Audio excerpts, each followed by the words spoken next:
Allô? Est-ce que vous m'entendez bien? Alors, on va mettre la scène, voilà. On va rajouter le micro de Pierre-Adrien. Est-ce que vous m'entendez bien? Dites-moi dans les commentaires.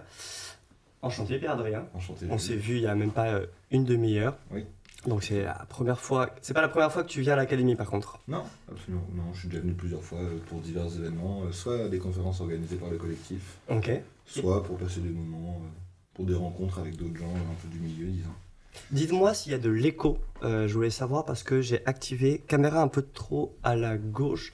Oui, je vois ce que tu veux dire. On me voit un peu trop moi en fait. Voilà. Comme ça on te voit plus. Tu peux te rapprocher un peu de moi.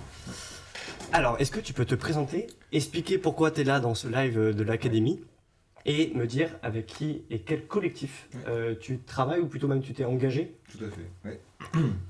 Du coup, j'y vais. Vas-y, c'est Moi, ton je tour. m'appelle Pierre-Adrien, j'ai 24 ans, je suis ingénieur de formation. Ok. Et je viens ici pour parler un peu du collectif Pour un réveil écologique, voilà, qui est un collectif de jeunes étudiants et étudiantes, de jeunes actifs et actives, voilà, qui s'est constitué en 2018. Ah oui, c'est assez récent. Est-ce Donc, que, dites-moi dans le chat s'il y en a qui connaissent un peu justement ce collectif. Je sais que vous êtes sur Instagram, sur LinkedIn. Ouais, Et même Twitter. sur- Ouais, Twitter. On a fait des tentatives sur Ah. TikTok.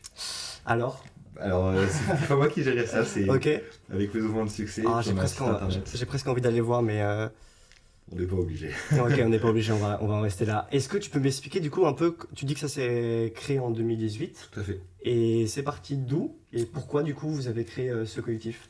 Alors moi, j'étais pas dedans originellement, mais Ok. globalement, il s'est constitué à la suite de la rédaction d'un texte qui s'appelait Le Manifeste étudiant pour un réveil écologique. Ah oui, j'ai vu ça passer. Alors, est-ce que tu peux me dire un peu c'est quoi le manifeste étudiant? Ouais. Alors, je vais le retrouver parce que du coup, je vous conseille d'aller voir le site Un réveil écologique. Il y a vraiment un peu toutes les infos qu'on va voir ensemble aujourd'hui. Ouais, tout à fait. Et même C'est du coup, complet. le manifeste étudiant, c'est ça?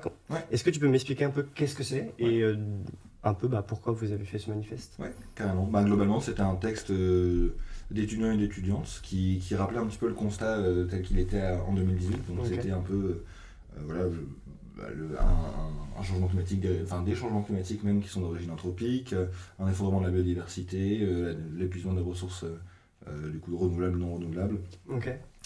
Enfin non, plutôt l'épuisement des ressources non renouvelables. Oui, ça marche mieux dans ce sens-là. Et donc, face à ce constat, les personnes qui ont rédigé ce texte réalisaient que les pouvoirs publics et que ne faisaient absolument rien pour changer du coup cette trajectoire qui était celle d'un trajectoire qui était ni socialement ni écologiquement soutenable. Vous étiez combien quand vous avez créé le collectif? Alors, globalement, c'était une demi-douzaine de personnes Ah, qui et sont quand réunies de diverses grandes écoles. Ok. Voilà, qui ont écrit ce texte, voilà, qui faisaient ce constat-là et qui disaient bon voilà, nous, étudiants et étudiantes, refusons de nous engager pour une société qui ne serait pas en adéquation avec nos convictions et qui va va perpétuer du coup une destruction systématique du vivant qui globalement est complètement incompatible avec toutes les limites planétaires. Et donc elle appelait, donc ce texte a appelé deux grandes catégories. On va appeler les formations, donc Ouais. les établissements du supérieur et les entreprises à un petit peu s'aligner avec ce que nous on jugeait les enjeux de notre époque, disons. Et du coup, c'est pour ça que vous avez créé ce manifeste? C'est pour ça que voilà, ce C'est manifeste est paru, du coup a été rédigé et Ouais. paru en 2018. Et il a été diffusé dans plus de 400 établissements du supérieur en France. Ah, quand même. Et un peu Ok. à l'international, il a été signé à l'époque, donc en 2018, par plus de 30 000 étudiants et étudiantes. Oui, ça, le but en fait, c'est que les gens le signent. Ouais, tout à fait. Et c'est quel est pas le message, mais quel est l'objectif final de ce manifeste? C'est de donner du coup à. Il y a écrit là, on est juste dessus justement. Ouais. Signer ce texte, à quoi ça sert? Et du coup, pour nous étudiants, à générer un élan collectif pour ceux qui agissent ne soient plus minoritaires. Pour les autres, à montrer que les étudiants sont conscients de ces problèmes, savent identifier leurs causes, ça rejoint tout ce que tu as dit, et sont mobilisés pour agir. Tout à fait. Et du coup, ce manifeste, il est sur votre site internet. Ouais, complètement. On peut toujours le signer d'ailleurs. Est-ce que tu l'as signé toi? Moi, je l'ai signé. Moi, je l'ai pas signé encore. Ah bah, Voilà. quelque chose à faire. Ouais, c'est quelque chose à faire. Qu'est-ce que l'on doit donner comme information un peu? C'est Alors, compliqué ça va ou... être non, c'est globalement c'est nom, prénom, Ok. puis c'est l'établissement. Quand tu dis établissement, ça veut dire... C'est là où tu as fait tes études. Parce Ok. que du coup, vu que c'était pour étudiants et étudiantes, c'était pour remonter un petit peu et puis pour avoir des stats un peu avec ces différentes écoles. Ok. Et rechercher un établissement, du coup. Alors, je sais pas s'ils sont tous. Ouais. Quand on n'a pas justement l'école ou l'établissement qui est Il dans doit y cette avoir une rubrique autre, autre, je pense. on est en train de faire ça en direct. Hein, je regarde s'il y a mon école. S'il n'y a pas mon école, je mets autre. Hein. On est d'accord, c'est hein. ça. Parce que là, pour l'instant, je vois pas mon école et je vois pas autre.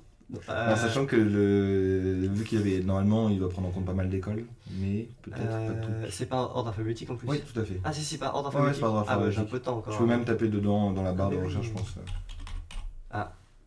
Ah, est-ce qu'il y a autre? Dans mon école.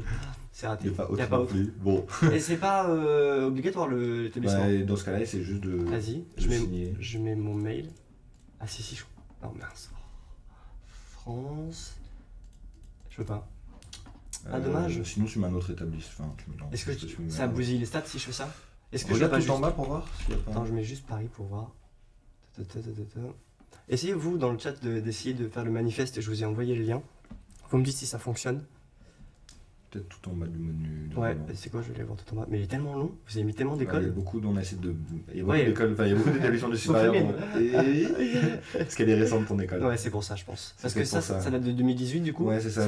Normalement, le site est régulièrement mis à jour Ok. avec des contenus qui datent d'assez peu de temps finalement. Ouais. Mais peut-être que la liste n'a pas encore été mise à jour, elle. Donc je ferai remonter ça. Bah, Ah, voilà, tu vois, tu peux l'ajouter toi à la main en fait. ah oui, il y a un petit encart en bas. Vous ne trouvez pas votre établissement dans la liste? En fait, L'ajoutez. on y avait pensé. Voilà. C'est bah voilà, c'est très fort. Du coup, hop, je mets France. Tac, je mets le nom de l'établissement. Hop. Votre ok. Vince. Tac, en cochant cette case, vous comprenez que votre établissement ne sera visible qu'après validation de nos parts. Ah oui, faut que ça valide avant. Ok. Bon, au moins il y a la possibilité de faire ça, c'est cool. Et du coup, bah, pour l'instant, je peux pas signer. Je vais attendre qu'ils me disent pour Ouais, pouvoir. alors essaie peut-être quand même de regarder. Mais... Si je pense que non. Non, Ouais, il faut qu'il y ait- faudra attendre. Bon, en tout cas, je vous invite à le faire. Essayez même, si ça vous chauffe, de ceux qui le font, envoyer un petit message sur Insta pour un réveil écologique Ouais, pour vous dire carrément. on a signé le manifeste. C'est ça. Parce que je trouve c'est vraiment une bonne occasion de montrer son engagement. Et du coup, est-ce que ce manifeste, après, il est pas rendu public, mais est-ce que vous le donnez à quelqu'un? Comment Alors, vous le centralisez? Comment ça fonctionne à la fin? Alors il était du coup public sur notre site internet. Ok. Et à la suite du coup de cette parution-là, il y avait une campagne un peu sur LinkedIn où il y avait pas mal du coup d'étudiants et d'étudiantes qui Ouais. disaient voilà, moi je me reconnais dans le manifeste et je Ok. l'ai signé, et histoire d'interpeller soit les pouvoirs publics, Trop bien. soit leur établissement, soit leurs futurs employeurs. Et c'est du coup à la suite de ce manifeste que Ouais. le collectif s'est constitué, parce qu'il y a des gens qui ont vu ce texte passer et qui se sont dit attendez, mais moi ça me correspond beaucoup. Ouais. C'est vraiment ce dans quoi je me reconnais, et c'est le texte qui a été écrit, voilà, c'est décrit un peu ma situation, mon ressenti. Mhm. Et donc, ces personnes-là ont contacté les rédacteurs et rédactrices, Ouais. et avec ce groupe de personnes, donc le collectif pour un réveil écologique s'est créé. C'est créé. Voilà. Et ça, c'était du coup en Ça, 2018. c'était en 2018. Alors, est-ce que du coup, on a. Fin 2018. Fin 2018? Alors le manifeste, c'était début 2018, et puis, Ouais. enfin c'était en 2018, et puis après c'était fin 2018. Et du coup, maintenant, qu'est-ce que vous faites? Comment vous fonctionnez? Et ça m'intéresse, il y a des gens qui veulent s'engager dans une asso, typiquement, et s'intéressent à... c'est pas une asso, faut pas que je confonde. Ouais, c'est un collectif, ouais. Est-ce que tu peux me expliquer la différence entre un Ouais. collectif et une asso? Bien sûr, une association, du coup, c'est un statut juridique. Donc, c'est généralement le plus connu, c'est l'association loi 1901. Ok. Donc, qui va faire que c'est une personne morale qui va devoir répondre à un certain nombre d'obligations juridiques, et qui va devoir avoir une structure hiérarchique, au moins avec un président ou une présidente, un secrétaire général ou une secrétaire générale, et un ou une trésorière. Ok. Et donc nous, on a une structure d'association derrière pour accueillir des financements et puis pour pouvoir financer un peu nos projets. Ok. Mais pour un réveil écologique en tant que tel, c'est Ouais, un collectif. c'est un collectif. Initialement, on a voulu garder cet esprit-là parce que ça nous permet une certaine horizontalité. Donc il n'y a pas de représentant, il n'y a pas de représentant, il n'y a pas de chef. Il n'y a pas de chef, il n'y a pas de trésorier, il n'y a pas Non. de gens... Du coup, comment vous faites pour fonctionner? Quand tu dis que c'est horizontal, du Ouais. coup, vous avez tous le même... pas le même rôle, parce que j'imagine que vous avez quand même des Tout à fait, missions. Ou... Toi, qu'est-ce que tu fais dans l'asso, justement? Alors moi je m'occupe plus des problématiques, enfin des enjeux de communication de Ok. réveil écologique. J'ai Ouais. aussi contribué à différents projets de vulgarisation scientifique, Ok. des projets il y a divers pôles, mais dans le pôle enseignement. Ok. J'ai travaillé sur les thématiques de l'enseignement supérieur. J'ai également un petit peu travaillé sur des enjeux du plaidoyer de progrès écologique. Ok. Et du coup, comment on fonctionne? On a globalement nous un Discord avec tous les pôles et tous les projets. Donc on va fonctionner à une approche par pôle. Vous êtes combien maintenant? Alors Si vous avez commencé, tu m'as dit à 12 environ? Ouais, alors initialement, il et elle étaient, je pense, entre une vingtaine. Ok. Alors, moi, j'ai rejoint plus tard. J'ai rejoint il y a 1 an et demi. Donc j'étais pas là au tout début. Ok. Et après, il y a eu des gens qui se sont dit, ben, moi j'aimerais bien m'engager là-dedans. Et nous maintenant, on est une quarantaine, une cinquantaine d'actifs et d'actives. Ok. Et en personnes qui sont passées par le collectif. Et ou qui gravitent autour, c'est plus dans les 200. Ah, quand même. Voilà. Quand tu dis qu'ils gravitent autour, ça veut dire qu'ils ont un impact un peu moins Alors voilà, ça important veut dire que que... c'était soit des gens qui sont passés dedans initialement, Ouais. enfin qui sont passés dedans pendant 1 an, 2 ans, quand Oui, ils c'est ça. étaient étudiants et étudiantes, puis maintenant qui ont d'autres obligations, donc c'est un engagement moindre, Ouais, c'est ça. mais qui peuvent continuer à traîner contribuer, dessus parce qu'il y a des informations sympas, parce qu'il y a des gens qui sont très compétents, qui peuvent parler de leurs différents sujets. Parce que du coup, vous fonctionnez pas avec des adhérents ou quand même? Non, Comment du coup tu fais pour comptabiliser les 200 non actifs un peu? Genre, Bah, globalement, c'est parce du coup, nous, la plateforme qu'on utilise pas mal, c'est Discord. Et, Ok. Ah oui, du coup, sur Discord. Discord. Ah, quand même. Il y a à peu près 150-200 personnes sur les différents channels Discord. Et c'est pas trop un bordel ou du coup, comme tout le monde ne parle pas. Non, vu que ça tout le va. monde ne parle pas, ça va. Et puis c'est organisé du coup en pôle. En vrai, Et Discord, un projet. c'est hyper pratique pour s'organiser justement quand t'es un collectif comme ça et tout. Tu peux mettre tes. Sur le côté, je sais pas comment ça s'appelle, mais c'est des rubriques un peu Ouais, c'est sur ça, les sujets. exactement. Et comme ça te permet d'aller dans les différentes rubriques. Bon, j'ai l'impression que je parle comme si je faisais une sponsor de Discord, mais c'est vrai que c'est très pratique pour s'organiser. Ouais. Et du coup, vous êtes 200 maintenant. Et c'est quoi un peu vos projets? Comment vous fonctionnez Ouais. Bah, du coup, on s'est organisé en pôle. Historiquement, les 2 gros pôles, comme je l'avais dit dans le manifeste, dans l'esprit, c'était le pôle employeur, Ok. qui s'occupe, disons, de ce qu'on appelle réveiller les dormeurs. entreprises. Ok. Et une autre partie qui est plus l'enseignement supérieur, donc on appelle le pôle enseignement. Ok. Donc lui va plus s'intéresser aux questions d'enseignement supérieur. Quand tu dis s'intéresser aux questions de l'enseignement supérieur, ça veut dire quoi concrètement? Globalement, c'était faire en sorte qu'il y ait une prise en compte systématique dans tous les cursus de l'enseignement supérieur. Que le critère de l'écologie soit pris en compte. Que les enjeux socio-environnementaux Ok. soient en fil rouge de tout le cursus. Ok. Et donc, si tu veux, pour nous, la vision qu'a pour un écologique des sujets d'enseignement supérieur, c'est que prendre en compte l'écologie, ça ne veut pas dire rajouter une fresque du climat, alors même si c'est très bien, et faites la fresque du climat si vous ne l'avez pas faite, formez-vous. Mais ça va être, c'est pas un module de 20 heures, c'est quelque chose qui est beaucoup plus profond et qui demande comment dire, une profondeur dans la formation qui n'est absolument pas celle qu'on a actuellement en fait. C'est une formation que vous avez sur votre site? Alors non, nous, on n'est pas un cabinet de conseil, on n'est pas un cabinet de formation, donc Ouais. ce qu'on va pousser nous, c'est qu'il y ait une vraie prise en compte des enjeux socio-environnementaux dans les cursus, Ok. et pour ça on va mettre un certain nombre de critères qu'on va juger pertinents, Ok. mais c'est pas nous qui allons construire la maquette pédagogique Ok. ou qui allons la refaire. Mais par C'est contre, juste que on la va- maquette va être basée justement sur vos recommandations ou sur vos critères que vous leur avez donnés avant. Alors non pas basé, Ouais. Inspiré, peut-être? non, parce qu'on va pas, on n'a pas forcément de légitimité d'ailleurs Ok. à faire des programmes, enfin des cours. Il y a des enseignants-chercheurs et des chercheuses qui le font beaucoup mieux que nous. Mais c'est plus appeler les administrations Ouais. pour qu'il y ait une prise en compte de ces enjeux-là. On va Ok. les appeler pour qu'ils changent, pour que les gouvernances soient changées, pour qu'elles soient plus propices à la prise en compte de ces enjeux-là. Parce que du coup, comment vous savez quand une école sup justement ne prend pas en compte ces critères-là? Globalement, on peut avoir des échanges avec les étudiants et les Ok. étudiantes, et puis on peut savoir, voilà, est-ce que vous avez des cours obligatoires sur ces enjeux-là. Ok, ouais, c'est Et aussi simple puis que ça. quand Ouais. on demande à des gens, et que moi dans mon école, j'avais eu aucun cours, à mon époque, Ok. quand j'ai fait mon cursus, T'étais dans quelle école du coup? j'étais à Polytechnique, Ok. et j'ai eu aucun cours obligatoire sur ces enjeux-là. Mais aucun, j'ai jamais entendu parler d'écologie à l'IX de manière obligatoire. La seule fois où j'aurais pu en entendre parler, c'était quand l'association de développement durable de l'IX Ouais. avait organisé une semaine, mais qui était facultative. Ah, du coup, ouais, c'était pas du tout obligatoire. Du coup, c'était pas du tout Et obligatoire. ça m'intéresse du coup, est-ce qu'il y a eu beaucoup de gens ou tu t'es retrouvé, je sais pas si tu y allé toi à Alors l'époque? moi, j'étais pas du tout sensible à ces enjeux-là Ok. à l'époque, donc je pense Du pas coup, qu'il tu sais soit- pas s'il y avait beaucoup de monde Non. présent quoi. Non, non. Mais Et- là c'est quelque chose qui est en train de changer, typiquement. Ok. Et il y a des...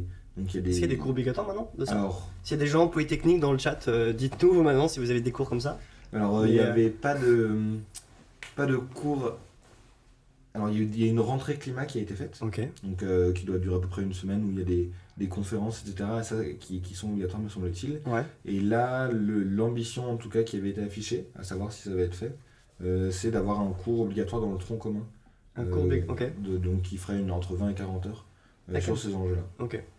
Voilà, sachant que pour nous, voilà, nous on a sorti cette année un plaidoyer, Ok. donc un plaidoyer qui va être une liste de 10 mesures en fait qu'on essaie de pousser pour transformer durablement l'enseignement supérieur, Ok. et qui s'inspire du coup de groupes de travail dans lesquels on a contribué, donc, notamment le GT Jean Jouzel, qui est un groupe de travail qui était avec le MESRI, donc, enfin l'ancien MESRI, donc ministère de l'enseignement supérieur de la recherche et de l'innovation, et donc qui avait été piloté par Jean Jouzel, et globalement il y avait eu très peu de moyens mis par le gouvernement, donc pendant 2 ans ça avait mis pas mal de temps à aboutir, c'était que des bénévoles qui travaillaient là-dedans. C'est compliqué quand tu dois lier ton engagement dans une asso et aussi ta vie à côté. C'est toujours difficile de mettre très peu de temps à sortir ce genre de choses, j'imagine. Alors là, il n'y avait pas que nous, il y avait oui, j'imagine que c'est ça. Et donc basé là-dessus, on a sorti 10 mesures qui globalement sont en 3 grandes catégories.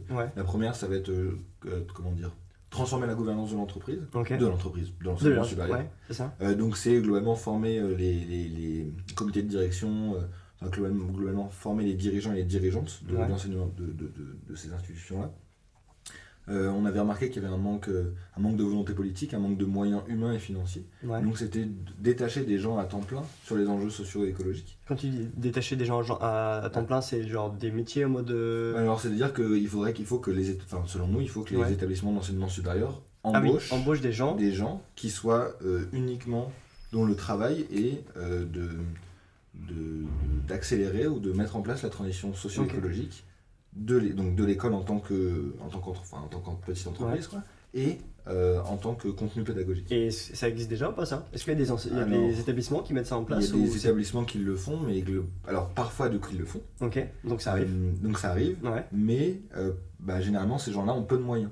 Ont très très peu de moyens, ils sont complètement isolés, ils savent globalement pas trop quoi faire. C'est un petit budget et au final... Et globalement ça avance pas trop, parce qu'il n'y a pas de volonté politique de la part de l'établissement. Ils font ça dans leur coin, c'est presque du greenwashing. C'est vrai qu'on n'a pas dit le programme de l'émission, on a tout de suite commencé à parler pour un réveil écologique, mais en deuxième partie on va justement aborder tout ce qui touche au greenwashing justement, un peu ces mécanismes, comment déjà aussi repérer dans la publicité le greenwashing, comme ça on va vous donner un peu des outils pour éviter d'acheter des marques et acheter des trucs qui font du bon greenwashing. Du coup, en vrai, t'as trop bien expliqué. J'avais prévu plein de questions pour justement... non, t'inquiète. Pour un peu expliquer qu'est-ce que font pour un réveil écologique. Du coup, en fait, c'est quand même je vais y arriver. Un collectif. Je vais y arriver. Assez jeune quand même. Et vous avez fait quelque chose d'assez intéressant. Vous avez affiché le GIEC dans le métro. Est-ce que tu peux m'en dire un peu plus? Je sais pas si vous avez vu, c'est des grandes affiches. Je crois que sur votre compte Instagram, je crois que vous avez mis alors ça c'est votre calendrier de l'avant du greenwashing. C'est autre chose. Après c'est encore autre chose, on va aborder ça tout à l'heure. Ouais, c'est clair. Mais vous avez mis une publication. On a vraiment affiché le GIEC dans le métro. Ouais, c'est ça. Ça c'est stylé. Est-ce que tu peux m'en dire un peu plus? Mais globalement, pourquoi vous avez fait ça? C'était à la suite du coup de l'apparition du 6e rapport du GIEC. Enfin c'était le groupe 3 de l'AR6. Donc nous, forcément, on a essayé de lire ce gros pavé. Alors, ça fait combien de pages? 3000.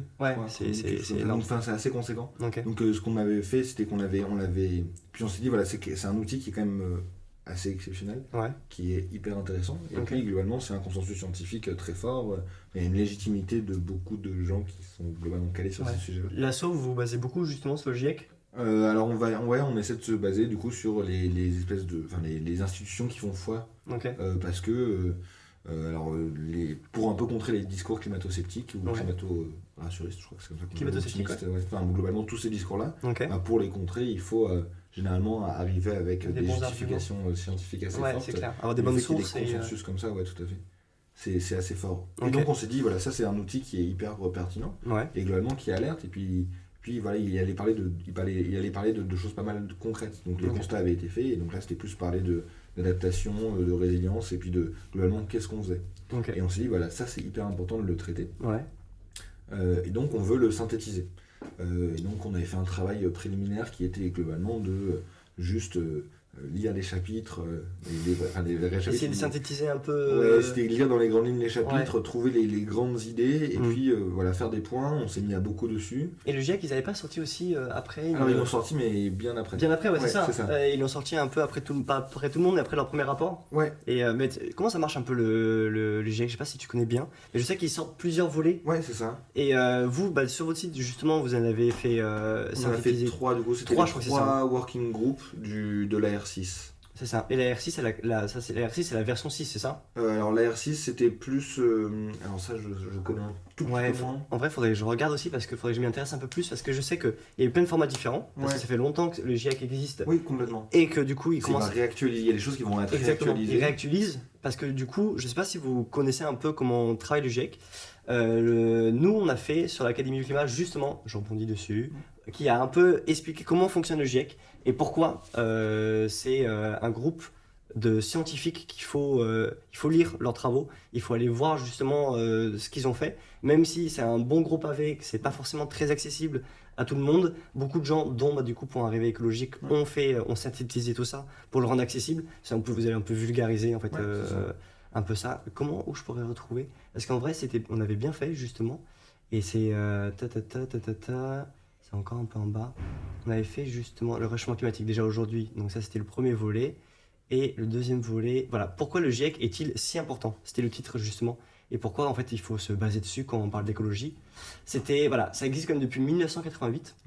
Et ça fonctionne d'une certaine façon où en fait c'est des milliers de scientifiques dans le monde qui vont travailler bénévolement, ça faut le savoir, ils prennent sur leur temps libre, et en fait ils vont leur objectif, c'est examiner et évaluer les données scientifiques les plus récentes publiées dans le monde et utiles à la compréhension des changements climatiques sans parti pris et de façon claire et objective. Ça, c'est hyper important. Et du coup, en fait, ils ont pris tout ce qui existait sur les travaux liés à l'environnement et ils en ont fait un rapport. Ouais. Et tu vois, il y a plusieurs rapports. Structure le rapport, choix des auteurs, écriture du rapport, phase de relecture. Les scientifiques du monde entier peuvent envoyer leurs commentaires sur le rapport, les auteurs prennent en compte l'ensemble des commentaires. C'est vraiment un consensus en fait, entre tous les scientifiques du monde. Et ensuite, ils en font, pour les décideurs, ils en font un petit résumé. Et c'est ça, de 40-60 pages. Et du coup, qui est assez technique. Qui est assez technique encore. Ouais. Il n'est pas forcément très Il n'est accessible. pas toujours lisible parce que c'est pas avec des niveaux de confiance qui sont toujours indiqués. Et du coup, vous avez fait encore une autre synthèse. C'est ça, en 10 points clés. En 10 points clés que je vais vous donner maintenant. Tac, je vous mets dans le chat. Et du coup, c'est quoi? C'est 3 volets différents. Ouais, c'est sur. Alors la première, la première qu'on a faite, c'était la dernière du site, donc c'était sur le groupe 3, qui présentait. Je crois que c'était l'état des lieux, non? L'état des lieux sur le climat. Si tu descends, normalement c'est. Descends encore un peu. Ouais. C'était sur comment réduire les émissions. Okay, Normalement, c'était ce qu'il fallait faire, ce qu'il fallait mettre en place. Et on s'est dit, puis voilà, nous, il y avait pas mal de gens dans la communication qui étaient parisiens, parisiennes. Et on se disait, il y a des espaces publicitaires, et à chaque fois on nous bombarde globalement de publicité pour surconsommer, ou pour consommer tout simplement des choses dont on n'a pas forcément besoin. Ce serait quand même chouette qu'il y ait d'autres choses et que les contenus qui soient affichés là-dessus, c'est un super espace, mine de rien, pour exprimer et sensibiliser. Quoi. De base, la publicité, ça permet de toucher un plus grand nombre, donc en fait l'outil peut être très intéressant. Et donc on s'est dit, ce serait marrant, et on a juste fait un photomontage un peu nul à l'époque. Alors, c'est celui qui est sur Instagram ou c'est non, c'est un autre. On avait fait un photomontage plutôt moche où on avait juste mis globalement la vraie synthèse et qu'on avait mis sur le métro et on avait dit ce serait quand même sympa de faire ça. Et donc vous l'avez vraiment affiché ou non, juste un photomontage. C'était un photomontage. C'était sur nos ordi qu'on avait fait ça. Et on avait fait un post là-dessus en disant régie publicitaire de la ville de Paris ou je sais plus globalement qui on avait tagué, mais on avait dit ce serait quand même chouette qu'on affiche ça dans le métro quoi. Et en fait, le post avait très bien marché. Et on avait été contacté par du coup Média Transport, qui gère l'affichage globalement de pas mal d'emplacements sur le métro parisien, qui nous avait dit écoutez, dans le cadre de nos accords RSE, on est amené à donner des emplacements à des associations ou des ONG. Donc, est-ce que vous voulez afficher des choses là-dessus ? Et donc, c'est ce truc qui partait d'un mini troll où on voulait interroger les codes de la pub et l'utilité de ça dans l'espace public. Ils nous ont dit vous pouvez le faire concrètement. Parce que du coup, c'est vous qui avez payé ou on vous a Alors, aidé financièrement? eux ont payé la plus grande partie de. Parce que je me rends pas compte, mais c'est hyper cher. Moi. Ouais, alors je sais pas si j'ai le droit de donner les chiffres, mais. Non, je pense pas. Mais du coup, dis-nous globalement, quand même. Non, je rigole. C'est cher quoi. Ouais, globalement, c'était. Sans leur aide, vous n'aurez pas forcément. On n'aurait pas pu. Là, c'est parce qu'ils nous les ont donnés, donc nous, ce qu'on a payé, c'est uniquement l'impression des affiches. Et parce que c'est quand même des affiches qui sont immenses et qui peuvent passer des 4x3 énormes. Et du coup, on a pas mal travaillé pour arriver à faire une affiche qu'on pouvait vraiment afficher, parce qu'afficher la synthèse telle quelle, c'était pas évident. C'était un peu compliqué, ouais. Ouais, et du coup, on a voulu reprendre un peu les codes de la pub, Ouais. voilà, de Deliveroo. Ce soir, c'est rapport du GIEC, avec ça. le petit burger barré. Voilà. Et le flash chez moi, du coup, c'est le QR code. Ouais, exactement, qui est renvoyé vers la synthèse. Ok, et vers des la synthèse. articles un peu plus. Donc la synthèse est quand même très concise. En vrai, elle est concise, mais je pense que. Est-ce qu'elle est suffisamment. Vous pensez qu'elle est accessible, pardon? En vrai, ça. Oui, elle est globalement, ça reste assez accessible. Mhm. Et pour les gens qui veulent aller un petit peu plus loin, on a écrit des articles Il y a un des peu plus sources, détaillés. c'est ça, non? Ouais, globalement. Ok. Ah oui, t'as tous les rapports, t'as les sources. Ouais. Ok. Puis tu as les articles un peu plus détaillés qui vont un peu plus dans le détail de ce qui a été fait. Et ça vous a pas du coup donné envie de refaire une campagne publicitaire comme ça ou... Alors si, on est Ok. en train d'essayer de travailler là-dessus. Ok. Voilà, je sais pas. T'en à dis quel pas point je peux en plus, dire. Non, mais globalement, la biodiversité, il y a l'équivalent du GIEC pour la biodiv qui s'appelle l'IBES. Je connais pas du tout. Qui est l'Intergovernmental Tu appelles ça comment? IBES? IPBES. IPBES? Ouais, qui se prononce IBES, je crois. Et ça va être. IBES rapport. Donc c'est Intergovernmental Platform. C'est quoi? Et après, il y a scientifique et politique dedans. Mais Et ils font des rapports un peu comme le GIEC? Ouais, c'est ça, où mais ils sur font la des- biodiversité et les services écosystémiques. Ok, d'accord. C'est hyper intéressant. Et donc Je c'est. ne connaissais pas du tout. C'est moins connu, c'est la moins connue. C'est un peu comme la COP biodiversité. Ouais, qui exactement. existe Qui existe et et, qui est beaucoup moins connu. et qui est beaucoup moins connue. Qui avait eu lieu là en Il y a pas si 15 longtemps. décembre dernier. Ouais, tout Mais à fait, la je crois que c'est 15. la COP 15, c'est ça? Ouais, c'est Et ça. c'était au Canada. Montréal, ouais. Ouais, c'est ça. Ouais, Et ça c'est avait été ça. repoussé parce que de base, je crois que c'était en Chine ou. Ah, ça, j'ai pas. Ouais, je crois que c'était en Chine et c'était pendant la période de Covid, je crois Mais du 2020. coup, on a sorti une synthèse déjà sur un de leurs rapports qui est celui sur lequel tu es là, qui est sur la biodiversité et les services écosystémiques. Ça, c'est le rapport et vous avez fait une synthèse dessus, c'est De ça? celui-ci, ouais. Qui est aussi sur le site? Ouais. Qui est le Global Assessment, voilà, qui est le rapport un peu général. Après, il y a Ok. plein d'autres thématiques qui peuvent être abordées sur les pollinisateurs, sur les sols. Ouais. Après, il y a des approches plus régionales qui sont faites.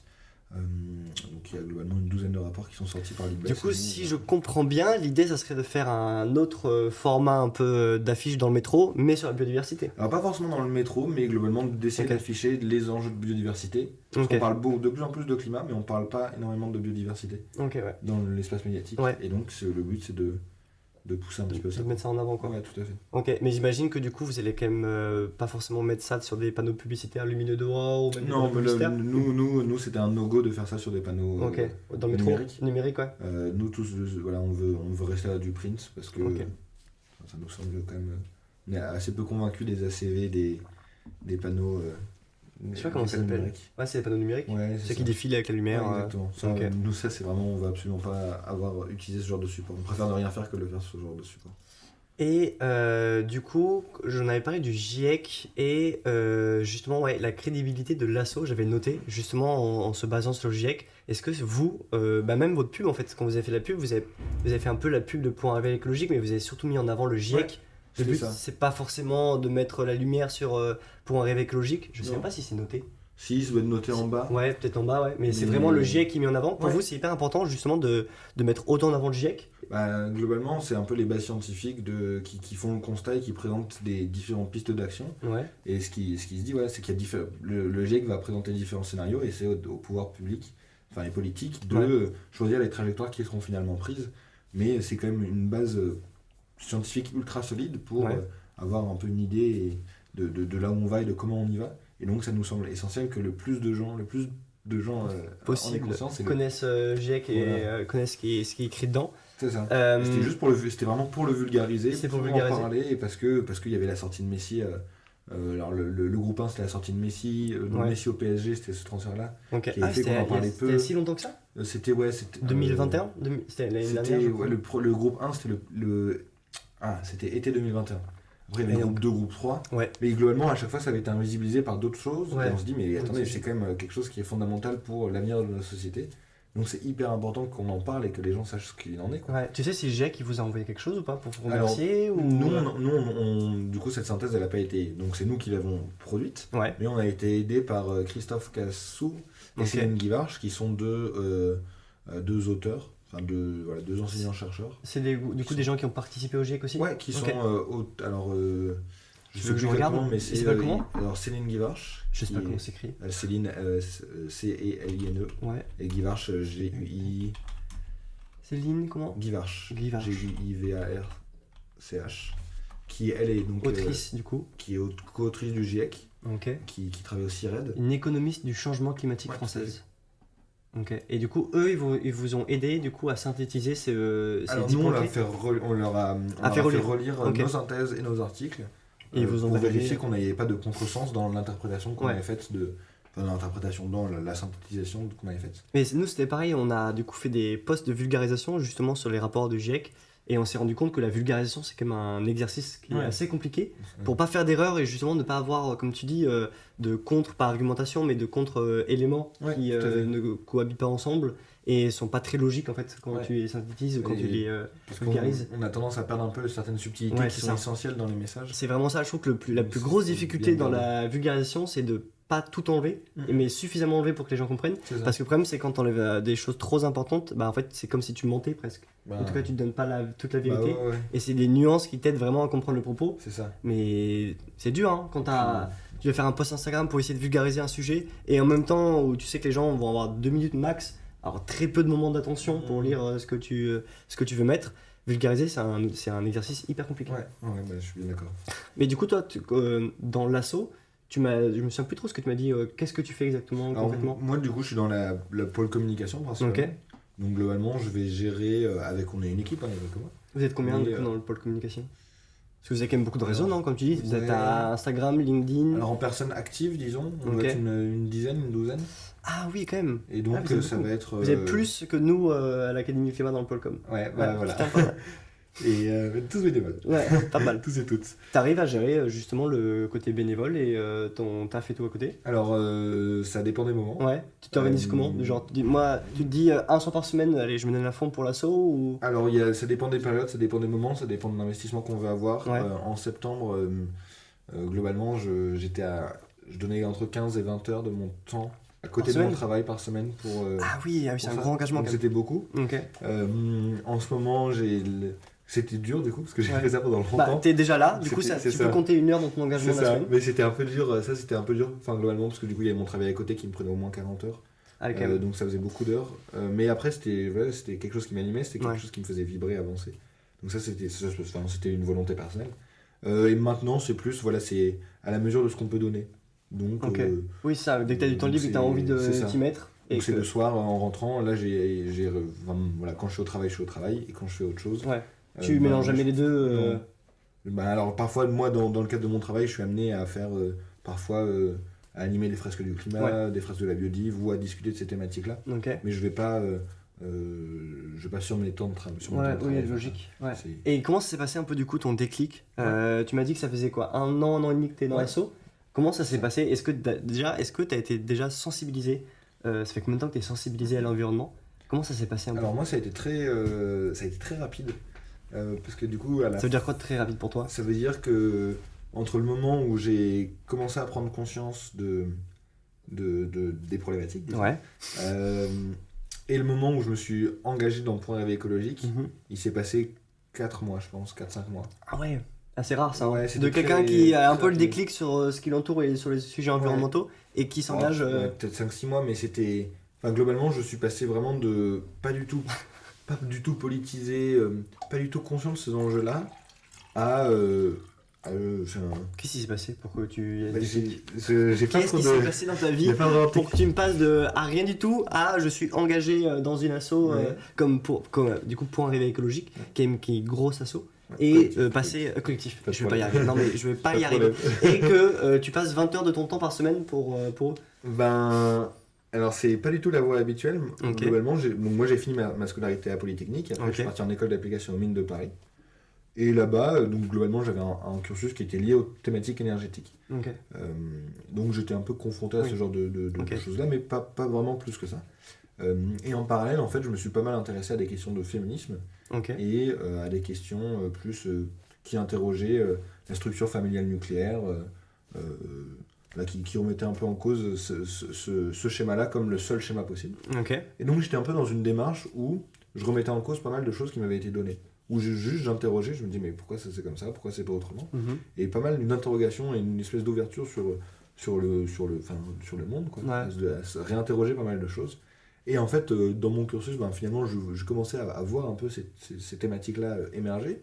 Puis voilà, c'est un peu, on prend une pelote, Mhm. puis on se dit, tiens, il y a un fil là, Ouais, c'est ça a l'air bizarre. intéressant Et ce qui puis, se passe derrière là. puis je tire. Ouais. Et donc, ouais, à partir de février-mars, Parce que du coup, c'était C'est après le 2000. Covid. Est-ce que tu penses que ça a pu aider un peu dans ta. pas du Pas du tout, ok, d'accord. Pas Je du me suis tout, dit, peut-être que si ça se trouve, il y a eu un déclic par non, rapport à parce que ça. j'étais peu sur les réseaux, donc Ok. j'ai finalement pas trop suivi ça.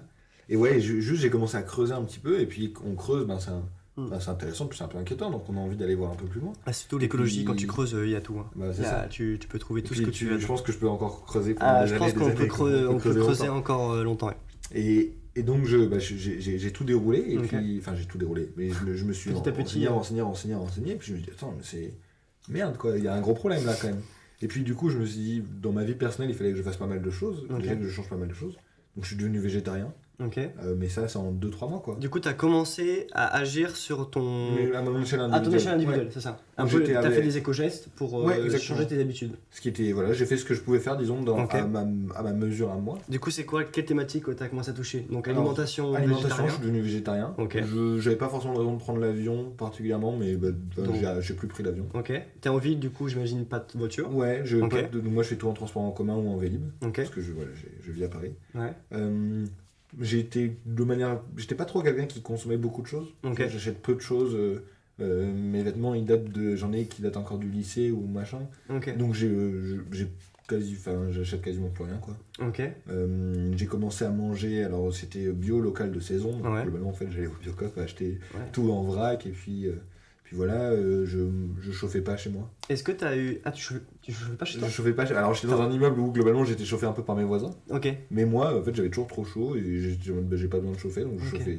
J'ai pas allumé le chauffage une fois alors, dans mon ancien logement. Ouais. Et dans la suite actuelle, moi, j'avais pas de chauffage. Ok. Donc là, il faisait 10 degrés. Ah, là, il faisait commencer un peu Et là, froid. je me suis dit, bon, les gens, enfin, la précarité énergétique, c'est une réalité. Ouais, et c'est clair. c'est chaud quand même. Ouais. Ok.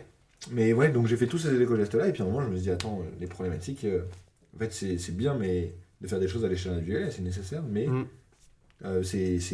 en faisant une action beaucoup plus collective et systémique qu'on arrivera Ouais. à faire bouger les choses, une- parce que ouais. c'est que comme ça qu'on va y arriver. Du coup, c'est là où t'as commencé à te politiser un peu? Alors Ou, là, je me suis juste dit, il faut que je rejoigne Ok, une asso.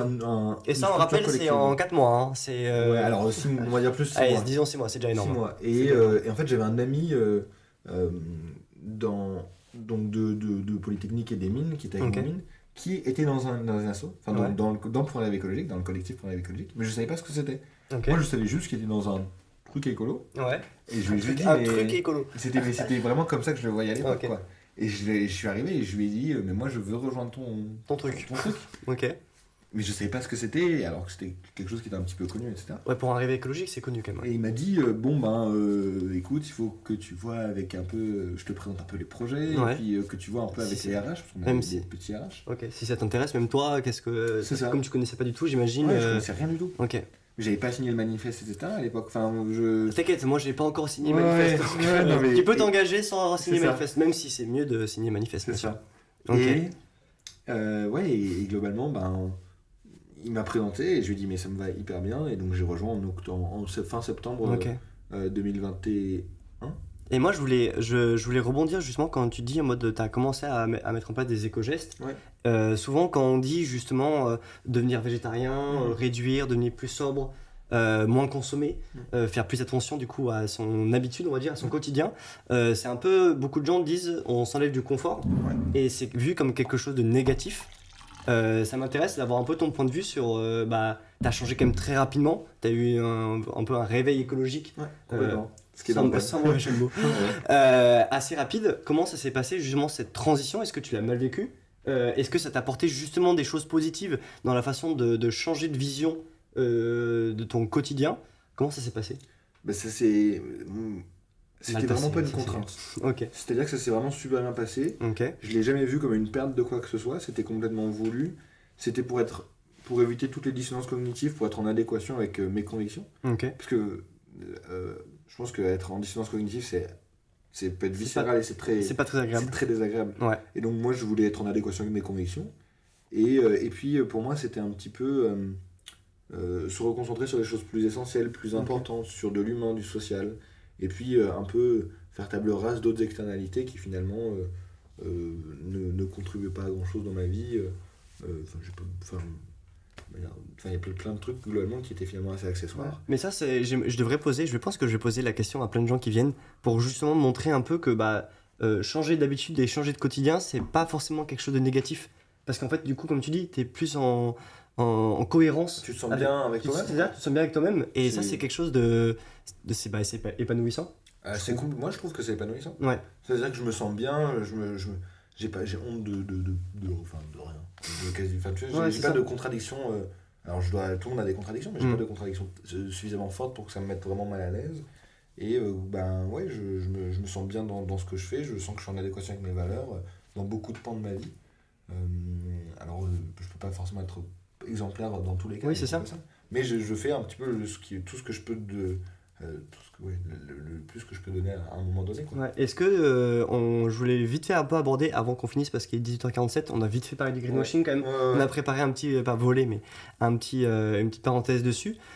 Comment ça se passe? Je pose presque ces questions à tout le monde qui vient sur ce live sur la question de la légitimité. Ouais. C'est pas un gros débat, mais je parlais avec, comment il s'appelait? Antoine Bonfils, je crois, il y a 2 semaines, qui me disait qu'il y a de plus en plus de personnes qui parlent d'écologie. Ouais. De plus en plus de médias, de collectifs, de personnes même. Je pense qu'à un dîner, tu parles d'écologie, tout le monde a ses sources, tout le monde a ses infos, ce genre de choses. Il y a des grands débats écolos qui n'en finissent jamais. Et que beaucoup de gens commencent à dire, il y a des gens qui sont pas légitimes et des gens qui sont légitimes. Je me souviens qu'en juin dernier, on avait accueilli dans ce live justement un jeune qui disait tout le monde est légitime pour parler d'écologie. Tout le monde peut parler de soi-même et de ses efforts, de ses actions. Voilà, on peut tous parler de l'écologie et justement dire que les gens ne sont pas légitimes, c'est peut-être aussi couper la parole à des gens qui aimeraient s'exprimer dessus, donner leur avis, on va dire leurs expériences. Toi, est-ce que tu te sens légitime pour parler d'écologie? Est-ce que le fait de se rentrer dans une asso, ça permet aussi un peu d'acquérir de la légitimité, d'être plus à l'aise pour parler d'écologie? Comment ça se passe toi sur ce sujet-là? Alors, pour rentrer dans un collectif ou une asso, effectivement, ça donne de la légitimité parce qu'on a l'historicité de l'institution, entre guillemets, Ouais. Est-ce que qui est derrière. vous avez des formations un peu quand... Ouais, on a pas mal de formations. Donc, pendant pas mal de temps, on avait des formations du lundi soir où entre nous, on s'auto-formait sur différents sujets parce qu'on avait chacun et chacune des métiers ou des domaines de prédilection. Vous avez du coup, vous fonctionnez avec des ateliers, des fresques Alors, comment ça c'était par exemple, moi, à un moment dans ma vie, j'ai travaillé dans le secteur minier. Ok, Et donc, j'avais quelques notions sur la prospection minière, ce que Ok. c'était. Et donc, j'ai expliqué, parce que j'avais parlé avec des géologues, etc. Et donc, j'ai construit, disons, ouais. une présentation que j'ai Ok. faite au collectif trop bien. pour dire, voilà, c'est comme ça que ça se passe la prospection minière. Ouais. Puis il y avait d'autres gens qui travaillaient sur d'autres thématiques, thématiques. sur la biodiversité, sur des indicateurs, sur les institutions européennes. Vous avez beaucoup de Sur gens des qui travaillent technologies. ou c'est beaucoup d'étudiants Alors, dans c'est- le collectif? Quand moi je suis rentré, j'étais encore étudiant. Ok, Et c'est globalement un mix étudiants, jeunes actifs, Ok. actives. Alors sachant qu'on essaie de garder pas mal cette identité étudiant-étudiante pour Ok. parler à la fois aux entreprises Ouais. Et parce que c'est vrai que vous avez commencé avec le manifeste Ouais, c'est d'étudiants, ça, donc c'est ça. je comprends de vouloir encore garder un peu cette essence. cette identité-là. Ok, Et après pour la légitimité, ouais. forcément comment dire, les gens les plus je me sens rien par rapport à quelqu'un du GIEC ou de Ah ouais l'IPES, quoi. Non, globalement. C'est vrai que je pense que j'interviewe quelqu'un sur le GIEC, je vais plus le laisser parler lui. Non, mais ou elle, c'est que- ça, je me sens pas grand chose en termes de connaissances. Ouais, Après, par rapport globalement, il y a toujours des éléments de comparaison qui font qu'on peut se sentir plus ou moins légitime. Mais je pense que ce qui est important d'avoir en tête, c'est une pluralité des sources. ok. Et puis des choses qui sont plutôt reconnues d'un point de vue institutionnel. Et puis une diversité de points de vue sur ces sources-là. Ok, Parce que il y a plein de discours qu'on peut entendre. Et globalement, la vérité se trouve souvent dans la nuance. Et donc, c'est pas complètement juste, c'est pas complètement faux, mais ça va être des éléments qui sont potentiellement. Il va falloir détricoter un petit peu tout ça. Et donc, c'est essayer de s'informer avec divers canaux. Ouais. avec diverses personnes. Comment tu te formes, toi, justement? Alors du coup, nous, on avait les formations internes Ouais. qui pouvaient aider pas mal. Après, mine de rien, mon fil LinkedIn, je vais suivre pas mal de gens ou de comptes qui vont amener un petit peu ces thématiques-là. T'as des comptes à conseiller un peu aux gens ou pas? De tête, là, tout de suite, là. Je vais pas demander avant, hein, donc comme ça, il est pris au dépourvu. C'est parfait. Parce que moi, je pense Des que sur comptes. LinkedIn, je suis pas du tout. Hein. Moi, sur Instagram, je commence Moi, à par suivre exemple, pas mal de je gens. vais suivre comment ça s'appelle, Claire Nouvian pour un peu sur Bloom, Ok. pour toutes les questions un petit peu qui sont liées Oula. aux questions maritimes, de pêche, Ok. des ressources maritimes. Est-ce que tu suis pour un réveil écologique Je sur suis pour un LinkedIn? réveil écologique, mais je fais les posts, donc Ah, je sais, d'accord. je sais au courant Ouais, de je ça. comprends. Vous Mais faites tu des. vois, typiquement, en faisant les posts, en fait, Ouais, je vais devoir lire pas mal de choses, Ouais. de Vers le Média, de pas mal de journaux de Blaise, de plein de choses un peu différentes. Ok. Et puis, je vais devoir un peu regarder tout ça, un petit peu compiler. Moi, je sais que j'aime bien regarder. Enfin, là, tu vois, je suis en train de lire les rapports de Deepbest pour les synthétiser. Ok. Donc, Ah oui, donc forcément, là, forcément, tu commences ça à fait une acquérir de bonne source l'expérience. d'informations Ouais. sur la biodiversité. Le GIEC, j'avais un peu contribué, donc j'avais pu savoir différentes choses de ce point de vue-là. Ouais. Et puis, il y a des gens, en fait, il y a pas mal de gens qui ont des expertises assez fortes au sein du collectif. On a des gens qui sont très très forts, qui sont formateurs sur les thématiques d'hydrogène, par exemple, sur les thématiques de mobilité à hydrogène. Et donc, ces gens-là, ils ont acquis beaucoup d'expérience et de connaissances. Et on peut du coup leur demander, voilà, il y a des gens qui travaillent dans d'autres institutions, qui vont avoir énormément de connaissances sur les enjeux européens, la politique française, que ce soit, enfin politique énergétique française, sur Ouais. notamment la rénovation énergétique des bâtiments, etc. Et donc c'est super intéressant de discuter avec ces gens-là. Et puis après, voilà, c'est toujours recadrer ça avec un peu d'autres sources pour un peu croiser et puis voir globalement se faire un peu son opinion là-dessus. Après, beaucoup de lectures aussi. Ok. Enfin, j'essaie d'avoir beaucoup de lectures. On a quelques livres aussi, normalement, en plan. On peut voir là-haut le grand livre du climat. Ouais, il y a le livre de Bon Pote Et il derrière. y a le livre de Bon Pote derrière, Oui, justement, là-bas. qui est juste là-bas à côté d'une petite plante. Mais voilà, moi j'aime bien lire des choses un peu de sociaux en ce moment. Ok. J'avais lu des livres sur l'agroécologie. Donc en fait, si j'essaie de synthétiser tout ce que tu m'as dit là sur la façon de s'informer, tu essaies d'avoir une pluralité Ouais, c'est ça. d'infos et de sources. Ouais. Et tu essayes avec aussi de l'assaut. En vrai, au final, l'assaut, non. Le collectif. Ouais. Le collectif t'a permis aussi Ouais, d'acquérir exactement. des ressources, même des gens expérimentés sur certains sujets Ouais, c'est ça. pour te former en fait. Puis je complète podcast et YouTube. Ok. Il y a des gens qui sont très pertinents.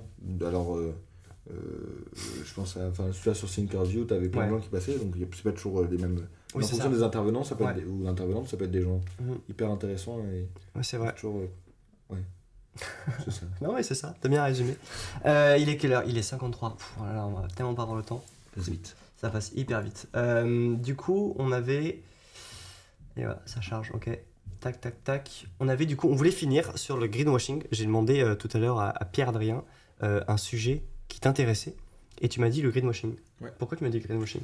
Parce que c'est un peu des chevaux de bataille de Pour un rêve écologique et de la communication depuis pas mal de temps. Ok. Tu avais parlé du calendrier de l'avant du greenwashing. Oui, c'est vrai, attendez. C'était quelque chose qui avait bien marché à l'époque. C'est pourquoi du coup, j'allais dire pourquoi vous avez fait ça. Bon, j'imagine que c'était pour lutter contre le greenwashing. C'était une époque où on le voyait pas mal, du coup ça a été fait en décembre 2021, le premier. Ok. Et on s'est dit, voilà, il faut un concept un peu percutant, un peu pas mal, ça peut être ça.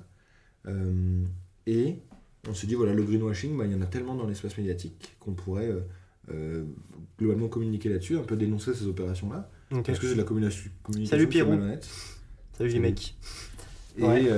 et ça nous semblait assez pertinent finalement de dénoncer ça un petit peu, et puis pour Ok. essayer de faire un peu peur aux entreprises. Et ça, assez bien, enfin ça a même Ça a très bien très marché à l'époque. Parce ouais, que ouais. du coup, ça voulait dire, on parle du greenwashing là, Pierrot, je sais pas si tu viens d'arriver, mais ça veut dire que vous mettez en avant des publicités qui Ouais. faisaient du greenwashing, c'est ça? Alors c'est ça, on met en avant des communications ou des publicités qu'on juge malhonnêtes.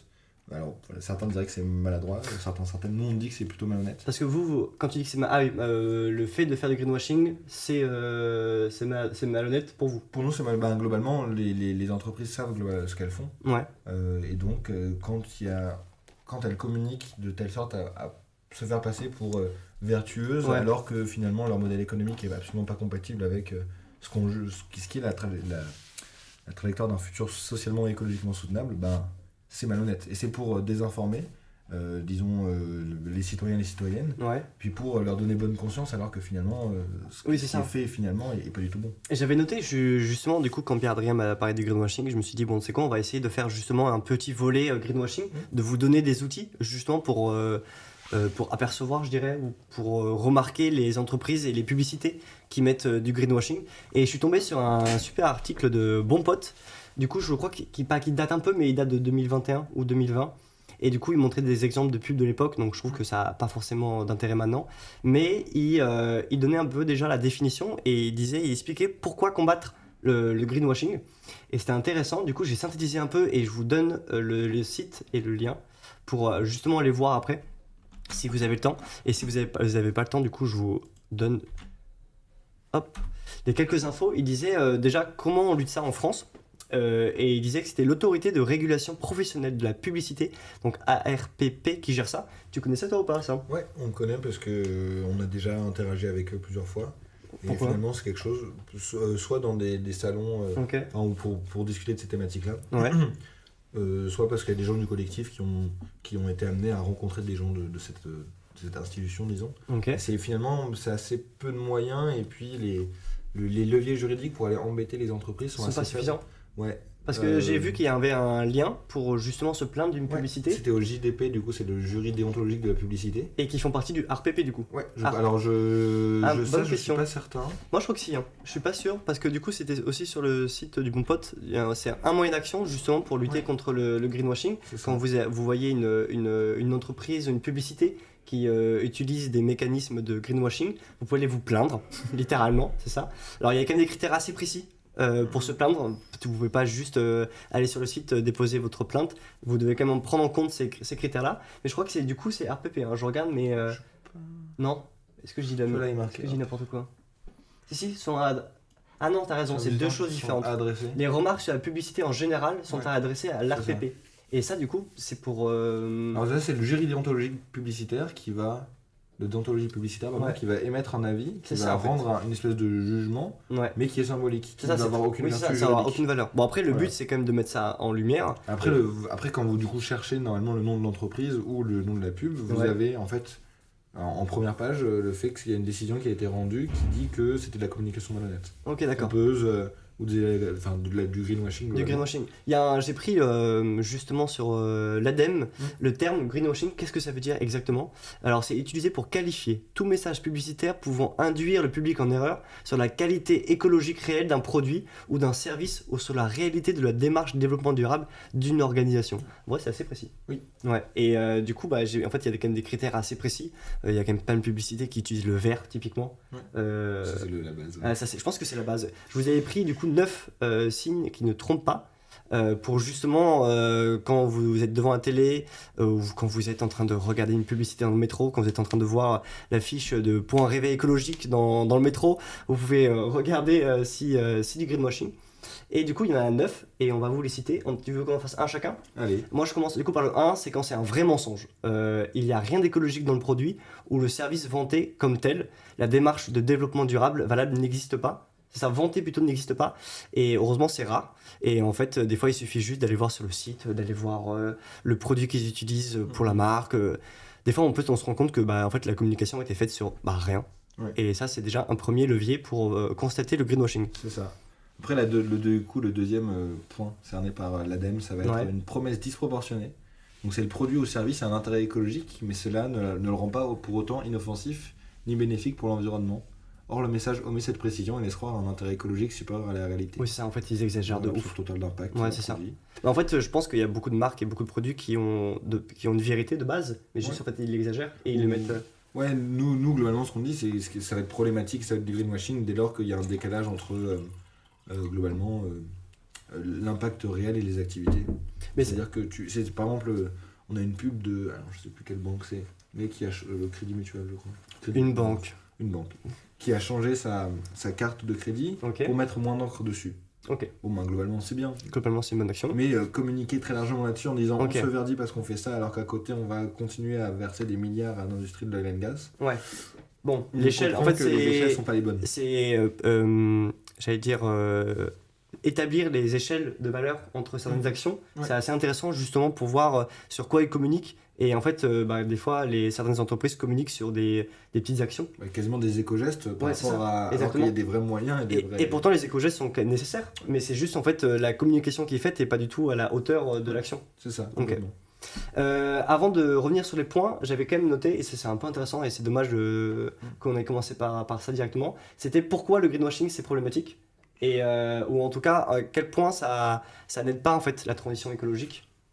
Parce que ça peut rapidement faire croire que les entreprises ont finalement rien à changer, parce qu'elles font déjà plein de trucs super, alors C'est que ça. dans les faits, elles ont tout à changer. Enfin, la Ouais, plupart il y a ont beaucoup de choses à changer. beaucoup de choses encore à changer, Ouais. et leur modèle économique ne prend pas suffisamment en compte le critère écologique. Ouais, Clairement. globalement, c'est une externalité qui est parfois même pas prise en compte. Ouais, ça. Et des fois, c'est un bonus Ouais. qui n'est pas mis au cœur de leur C'est ça. politique. Alors que ça va être un peu au cœur de toutes ces questions. Ouais, c'est parce ça. que sans ça, Ouais, c'est clair. plus grand chose. Et du coup, moi j'avais noté 3 trucs. C'était le greenwashing contribue à la perte de confiance entre les consommateurs et les entreprises. Du coup, maintenant, on commence à se dire que toutes les entreprises ne prennent pas en compte les critères écologiques, alors qu'il y en a en plus, c'est dommage. Le greenwashing est un frein au déploiement de véritables éco-innovations. Si toutes les entreprises utilisent l'argument écologique, comment repérer celles qui agissent vraiment? Donc voilà, c'est un peu ce que je disais C'est tout à un l'heure. outil marketing maintenant. C'est exactement ça. Hein. En vrai, quand tu regardes la télévision, beaucoup de pubs maintenant mettent en avant leur côté écologique. C'est ça. Alors que je pense qu'il y a 10 ans, mais ça se faisait C'est pas pas du du tout, tout, pas du tout, tu vois. Et la troisième chose que j'avais notée, bloque la transition écologique. On a le sentiment de faire un geste écolo, alors que ce n'est pas vrai. Et ça, c'était pour moi un point assez important. On met beaucoup en place, comme tu dis, des éco-gestes, on met beaucoup en place d'actions, sans forcément savoir les échelles et l'importance que ça a sur notre empreinte carbone. On a déjà eu l'occasion de parler de l'empreinte carbone. Et du coup, en fait, typiquement, on achète une marque, on achète un objet, on achète quelque chose, ou même on utilise un service en pensant que c'est bien. Oui. Et au final... Même tu regardes, il y a beaucoup le secteur de l'aviation est très fort pour faire ce genre de publicité là, avec les vols neutres en carbone, etc. Et on peut se dire très facilement, en fait non, il n'y a pas de problème avec le secteur aérien finalement. Pour le Ok. prendre comme exemple parce que c'est un peu celui qui fait. Il y a le plus de greenwashing selon toi? Pas le plus de greenwashing, mais c'est celui où effectivement Qui- qui cristallise beaucoup de tensions et Ouais. c'est un secteur où ça va être compliqué de le faire changer. Et Ouais. un des leviers principaux pour sa décarbonation, c'est la décroissance du trafic, quoi. Ok. Du coup, revenons à nos outils aux signes, pardon, pour remarquer s'il y a du greenwashing ou pas. On a cité les 2 premiers. On s'était arrêté où? Attends. On est au 3D. Au troisième là. Des mots vagues. Le vocabulaire utilise des termes imprécis, trop général et n'est pas défini dans le message. Il n'y a pas forcément d'exemple, mais je pense que ça se remarque tout de suite quand il y a des mots qui sont basés sur pas grand chose. Est-ce qu'il y a un terme? Attends. Je suis sûr que dans les pubs, faudrait que je me rappelle. Des genre. Tu sais, ils donnent des noms comme s'il y avait des labels derrière, Ouais. tu sais, des trucs, et qu'il y a rien. Quand tu regardes dans leur outil ou même dans leur produit, c'est basé sur rien du tout, quoi. J'ai pas trop en Ah, tête, j'ai rien en tête, donc on va continuer. Mais donc, des informations insuffisantes. Ouais. Le produit ou la démarche a vraisemblablement un intérêt pour l'environnement, mais on comprend mal pourquoi, comment et où s'informer davantage. Ouais, en fait, c'est juste c'est que de la com. Ouais, Et- c'est globalement, il y a peu de choses finalement qui sont justifiées, quoi. Ouais, c'est ça, ouais. Une image trop suggestive, le visuel utilisé suggère que le produit ou service possède des vertus écologiques qu'il n'a pas ou peu, et la démarche a une envergure, un intérêt qu'elle n'a pas ou peu. Ouais, c'est clairement... ok. Là, je pensais, Charal, ils avaient fait une pub, je crois, où il y avait Ouais. tout un fond vert pour les steaks, tout un fond avec de l'herbe, etc. Et Ok. ça va émettre un peu, ça va Oui, projeter donner... des idées, des représentations qui sont pas exactes, quoi. Il y a plein d'entreprises, pour pas trop les citer, mais typiquement McDonald's aussi, qui a Ouais. changé leur... Qui ont en France, packaging en vert maintenant. en vert maintenant. C'est Donc je pense que la couleur verte, c'est le... ça. Ouais. C'est le pire. Ça met le nez à la puce à l'oreille. C'est clair. Un faux label, un label écologique ou de développement durable, un label écologique ou de développement durable fait croire à un véritable label alors qu'il s'agit d'un label maison, conçu pour l'occasion sans méthode d'attribution ni contrôle d'un organisme compétent et indépendant. J'ai vu ça, il y a des marques qui créent leur propre label, Ouais, et comme ça ils le mettent sur leurs produits, ils sont auto. et comme ça ils sont tranquilles. En parlant de toutes ces infos-là, je vais vous donner les liens, mais c'est sur l'ADEME justement, qui ont mis en place un outil, en vrai c'est hyper cool, c'est l'outil en ligne anti-greenwashing, et il nous donne 9 signes justement. Et en vrai, ce qui est intéressant, c'est que c'est pas forcément même pour remarquer dans la télévision, c'est même quand tu crées ta marque en fait. Quand tu crées ta marque, tu crées ton entreprise et tu vas communiquer dessus, en fait, il te donne des outils pour justement éviter pour faire du greenwashing. Et des fois, en fait, c'est juste des informations que t'as pas quand tu crées ton entreprise. Tu penses que t'es écolo et tout, et en fait. Alors que tu peux passer à côté de certains enjeux. Ouais, c'est clair. Donc c'est assez intéressant et je vous invite vraiment à aller voir cet outil. Et il nous reste combien? Il nous en reste 2 3, ouais, 2. C'est à moi ou c'est à toi? Je crois que c'est à moi, vas-y. Une mise en avant hors sujet, l'écologie est évoquée par exemple à travers une action que l'entreprise a menée par ailleurs, mais cela n'a aucun lien avec le produit ou service vanté dans la campagne. Le développement durable est évoqué par exemple à travers une action que l'entreprise a menée dans le cadre de cette démarche, mais cela n'a aucun lien avec le produit ou... Ah non, je me suis répété là je crois, non? Peut-être. Ah, peut-être, ouais, je me suis répété. En fait, je l'ai copié en double celle-là. Tac. Du coup, il dit. En fait, j'ai pas compris ce qu'il voulait dire. Traîne une action. C'est que le service rendu n'a pas d'action. Oui, en fait, c'est ça. A pas d'action. N'a pas de lien avec le produit. Ouais, ok, d'accord. Des preuves inexistantes, donc là, c'est un peu ce qu'on disait, c'est Ouais. quand. Y a rien. Y a- Y a rien Ou derrière. alors c'est compliqué, ou alors elles sont juste pas, c'est pas justifié. Quoi. Ouais. Et sinon, une fausse exclusivité. L'intérêt écologique est vanté comme exclusif, alors que la loi oblige tous les produits. Ah, c'est assez marrant ça. Ouais. Tous les produits ou services similaires à l'adopter, ou alors que tous les concurrents le font déjà. Ah, en vrai, ça, c'est un bon moyen. McDonald's avait fait ça du coup avec Ok. ses campagnes dans le cadre de la loi climat et résilience. Ouais. La suppression des emballages plastiques, des couverts et tu sais, des pailles en plastique notamment. Ouais. Et donc, Ah eux oui. avait fait une campagne en Ils ont- disant Ah, McDonald's se verdit, Ok. on a supprimé les pailles en plastique et Ouais. les trucs en plastique. Donc, en vrai, C'était ils une l'ont fait. réalité. C'est une réalité, c'est ça? Sauf que, alors, ils anticipaient une loi, c'est-à-dire que le décret d'application faisait que. Ils avaient un an, 2 ans, ils avaient- j'imagine. Ouais, c'était au de 1er marque. janvier de l'année d'après que ça Ok. devait être mis en place. Mais ils anticipaient uniquement une loi qui est du coup une obligation légale. Mm. Et ils communiquaient fanfaronnant dessus, quoi. Ouais, ok. Ce qui pour nous était problématique parce que, non, c'est pas McDonald's qui fait des trucs hyper vertueux, elle anticipe juste une loi. Comment vous travaillez, vous, justement, pour un rêve écologique, pour le greenwashing? Alors, du coup, ce guide-là de l'ADEME, Ouais. moi j'ai déjà utilisé pour faire certains posts. Ok. Et après, c'est globalement, il y a plusieurs moyens de le faire, mais on va regarder un peu la communication, on va Ouais. essayer de s'interroger un peu plus spécifiquement sur la marque qu'elle fait, ses engagements. Donc, on va aller un peu sur les ressources qui sont mises à la disposition sur leur site, Ok. donc sur leur rapport RSE, etc. On va essayer de creuser un petit peu tout ça. Bon, il y a des choses où c'est très flagrant. Ouais, c'est ça. Vendre un produit neutre en carbone, c'est juste pas possible. Donc ça, c'est assez Ouais. facile. Il y a des choses où c'est plus subtil et du coup, on doit un peu creuser pour voir. Et puis parfois, on se rend compte qu'effectivement, c'est Non, un truc qui est bien. Ok. Et parfois, c'est pas bien. Du coup, là, on essaie de communiquer dessus, puis d'expliquer pourquoi. Mais dans l'article de mon pote, il disait justement que la RPP avait fait sur 889 émissions qui se disaient écolo. Ouais. Il disait quand même que 88% environ en 2000, je crois que c'était 2018 ou 2017, disaient qu'ils étaient en accord. Ok. Quand même, selon eux. Après, il expliquait que tous les critères ne sont pas forcément fiables à 100%. Mm. C'était difficile des fois d'estimer qu'est-ce qui était du greenwashing ou Et pas. par exemple, nous, on va déposer des plaintes au JDP. Ouais, Et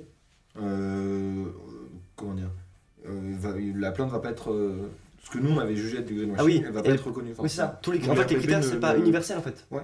Vous pensez, vous avez établi pas vos propres critères, mais selon vous, c'est du C'est greenwashing. Selon eux, ça ne l'est pas. Voilà. Et c'est ça. Parce qu'en fait, il C'est y a ça, pas. c'est compliqué de juger. C'est ça, c'est compliqué de juger parce que c'est encore très subjectif. J'imagine qu'il n'y a pas de critères dans la loi précis. Alors, je sais pas, dis-moi si je me trompe, mais. Il n'y a pas de critères dans la loi précise. La loi climat et résilience, toujours celle-là, Ouais, avait encadré, alors au début assez timidement, les allégations de neutralité carbone. ok. Et donc globalement, on pouvait appeler tout ce qu'on voulait neutre en carbone. Ils Ah sont oui, d'accord. revenus dessus avec Ok. l'arrêté, ça doit être du 23 avril ou un truc comme ça. Où maintenant, ça devient beaucoup plus compliqué de dire qu'un produit ou qu'un service est neutre en carbone. Ok. Mais c'est à peu près le seul truc qui est encadré par la loi. Ok, donc ça veut dire qu'une marque qui utilise dans sa communication neutre en carbone, ils peuvent quand même, si des gens portent plainte, faire retirer puisque c'est légalement là. Ouais, et puis même, je pense qu'il y a des amendes, etc. Ah, ok, Il faudra d'accord. revoir Faudrait revoir. l'arrêté complet. Mais maintenant, c'est beaucoup plus compliqué de dire quelque chose est neutre. Ok, en vrai, je me dis, ça serait hyper intéressant de faire un jeu un peu ludique où tu fais est-ce que c'est du greenwashing ou pas Ah, entre certaines publicités. J'aurais dû préparer ça, on n'a pas eu le temps de faire ça. Nous, on avait fait dans des stands, on avait juste affiché les communications, puis on demandait Ok. aux gens de. Puis après, on avait une explication qui était la réponse de pourquoi c'était. Ouais. Mais en vrai, c'est vrai que quand on lit un peu les 9 pistes, on se rend compte que il y a plein de petites nuances et c'est Ouais. un peu difficile quand même de savoir qu'est-ce qui est du greenwashing ou non en fait. Ouais, complètement. Ouais. Bon, il est 19h09, on a déjà un peu dépassé le timing, mais c'est pas grave. Je voulais juste finir quand même un peu sur un. Je me suis noté pour pas oublier le jeudi 9 février. on a le Greenwashing Comedy Club, donc parfait en vrai. Ici à l'Académie du Climat, où c'est une troupe d'humoristes qui justement vont pendant 1 heure ou 2 faire des sketchs sur le greenwashing et aborder ces sujets-là. Et selon eux, c'est aussi le meilleur moyen de lutter contre ça, c'est aussi d'en rire et d'en parler. Et du coup, c'est ce qu'ils font ici à l'Académie. Donc je rappelle, je crois que c'est le jeudi 9 février, ouais c'est ça, à 20h. Et du coup, c'est réservation. Donc je vous invite à aller quand même voir avant. Et puis de venir, de voir cette troupe. C'est quand même, ils ont un site, ils ont pas un site, ils ont une page Insta. Donc je vous invite à aller les voir. Merci d'être passé, c'est trop cool d'avoir pu discuter un peu de ton. Merci de ta présence pour parler de l'assaut, de ton parcours et tout, de l'engagement, même de ta légitimité. On est revenu sur quand même pas mal de sujets. Et du coup, je vous souhaite une bonne soirée à toi et à vous. Et je vous dis du coup à la semaine prochaine pour un autre live avec un autre invité ou non, on va voir. Et du coup, voilà, bonne soirée. Bonne soirée. Salut.